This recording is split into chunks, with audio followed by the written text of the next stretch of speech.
The company looks like people are efficient, they're effective, they're having fun, there's little time spent with bickering and fighting.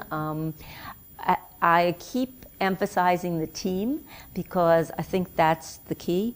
So you need teamwork, you want people working together, you want someone to walk into an organization and say, oh, these are people who like each other, these are people who work well with each other, and not the opposite. So that's what it looks like, at least from the outside. From the inside, I'd say the staff knows which of their colleagues are great and which are mediocre and which are less than that. They know it. And so what does it look like? The staff and the people on the team know really about the others on the team, and they either feel great about their team or they feel the team is good but someone's pulling them down. So it's not that hard if you want to figure it out to know how your team's doing.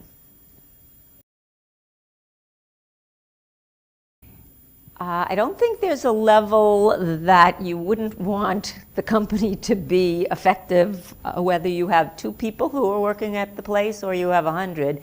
You want things to be smooth, you want it to be effective, you want the energy of everyone to be going towards the goal. And by that I mean you don't want the energy going to picking up the pieces of the person who didn't show up. You don't want to be picking up the pieces of the person who's not good at their job.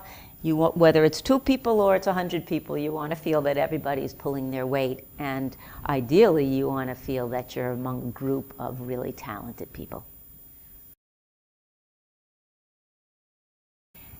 That is a huge problem, and it's a huge problem, I can say, at every single level of an organization. There's always an organization out there that has more money to pay. There's always an organization that's either bigger, so there's more room to promote and grow, or smaller and gives more responsibility to people at a certain level. So there's always competition for very good people, and so and there's that issue. So what do you do about it? Well, one thing I do think you can do about it is to choose the people who you think are really good and give them extra attention, time, and show appreciation.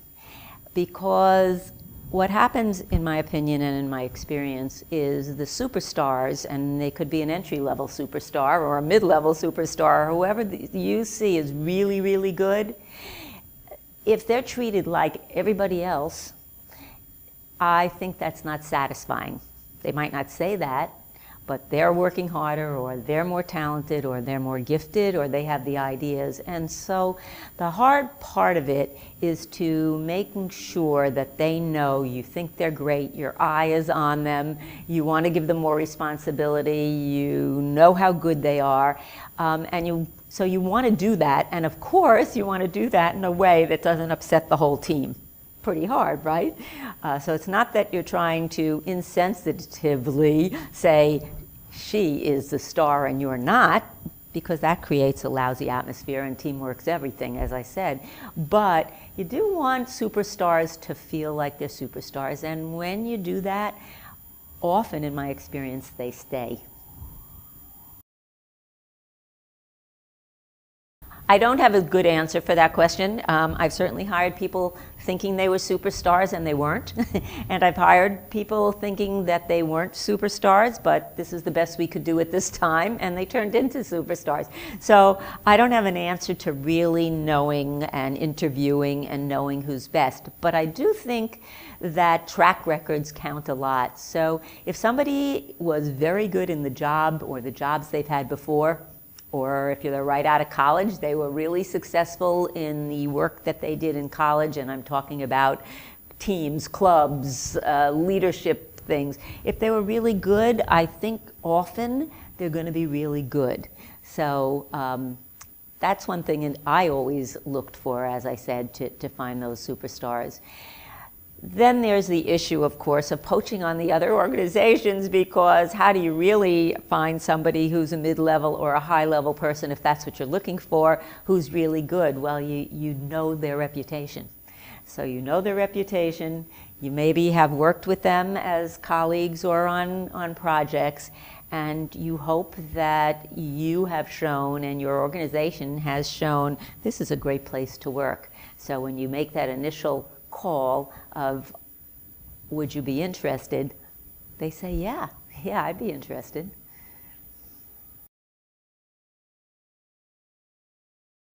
Take the time once a year, or every 6 months, or every 3 months.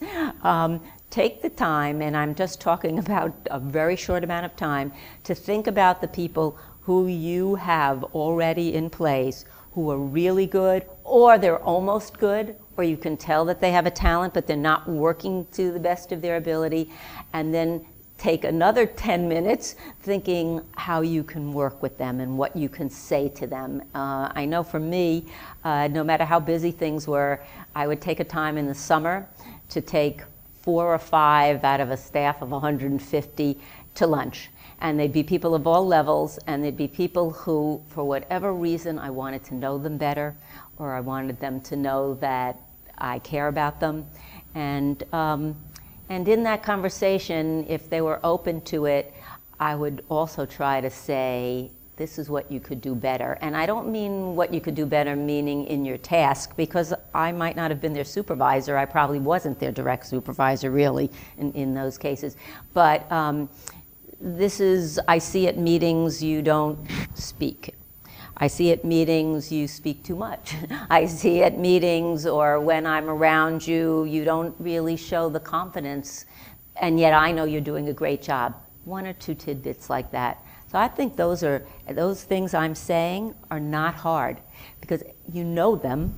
You're a boss, or you're even just a colleague of somebody, you know those things.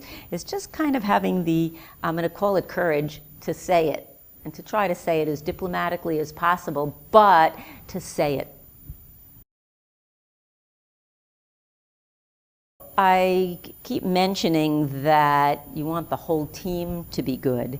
And I just read an article in the New York Times saying on some crew team that you don't just take the best rowers, put them in one boat, and therefore they're the best then crew team, because it has to do with how they interact with each other, et cetera, et cetera. Well, same is true of any team, really, to make it the best team. So as important as I think the team is, what I have noticed the mistakes that supervisors make is they want to treat everyone on their team equally, exactly the same. You want them to get the same raise percentage-wise, you want them to get the same accolades, you want them to get the same whatever. You don't want to increase one person's title because the other one will feel bad about it. That takes courage, and you want to do it sensitively. But again, I think it's important that when you have a real star, you reward that star and you keep them.